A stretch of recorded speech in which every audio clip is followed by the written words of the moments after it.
आप सभी श्रोताओं को श्रीमती नेहा शैलेश तिवारी का जय सिया राम। आज मैं रोमांच और रहस्य से भरपूर एक कहानी अपने प्रिय श्रोताओं के लिए लाई हूँ। आशा करती हूँ आप सभी श्रोताओं को ये कहानी पसंद आएगी। कहानी का शीर्षक है परमात्मा का इंसाफ।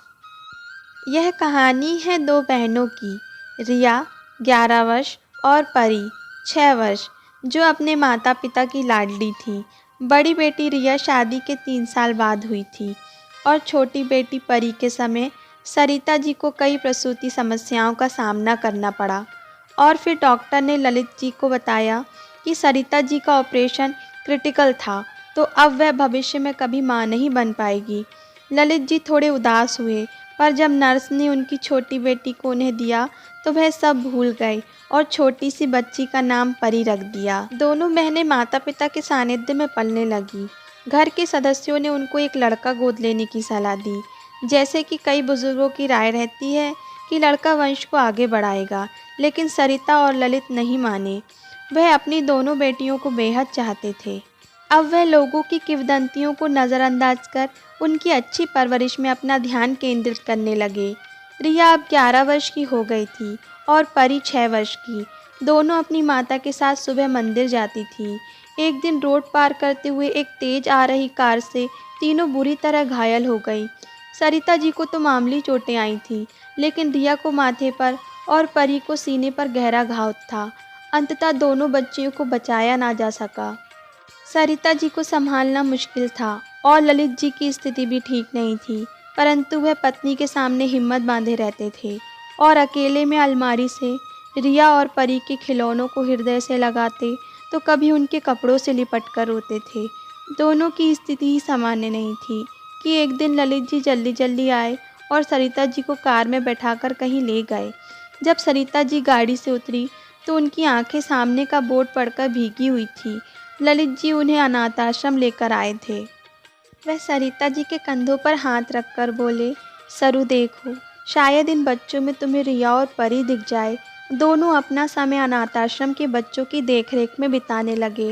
रोज़ शाम को ललित जी ऑफिस से लौटते वक्त टॉफ़ियाँ और खिलौने लेकर आते थे और सरिता जी पकवान बनाकर ललित जी का इंतज़ार करती थी। फिर दोनों अनाथ आश्रम जाते। बच्चे भी उन्हें बहुत चाहने लगे थे और वह रोज़ दोनों का इंतज़ार करते। कभी कभी ऑफिस में ललित जी को देर हो जाती। उस दिन वह बच्चों से नहीं मिल पाते थे। दूसरे दिन बच्चे उनसे रूठ जाते और वह दोनों बच्चों को मनाते थे। दोनों अपनी बच्चियों को उन बच्चों में देखने लगे और खुश रहने लगे। एक दिन रात्रि में सरिता जी को स्वप्न में रिया और परी दिखी। वह दोनों सरिता जी से कह रही थी, माँ, हम तुम्हारे पास आ रहे हैं। सरिता जी चौंक कर उठ गई। देखा तो सामने खिड़की पर सूर्य अपनी लालिमा लिए उदय हो रहा था। उन्होंने अपना सपना ललित जी को बताया। ललित जी ने कहा, सुबह का सपना सच होता है। सरिता जी ने ललित जी के कंधे पर अपना सिर रखकर कहा, काश ऐसा हो जाए। दोनों शाम को अनाथ आश्रम गए। वहाँ पता चला कि किसी ने अपनी जुड़वा नवजात बच्चियों को आश्रम के दरवाजे पर छोड़ दिया है। दोनों ने बच्चियों को देखा तो दोनों देखते रह गए। एक बच्ची के माथे पर चोट का निशान था और एक बच्ची के सीने पर। निशान साफ नजर आ रहा था। उनको याद आया कि हादसे में रिया के माथे पर चोट थी और परी के सीने में। आज आश्रम के सभी लोग परमात्मा का इंसाफ देख रहे थे।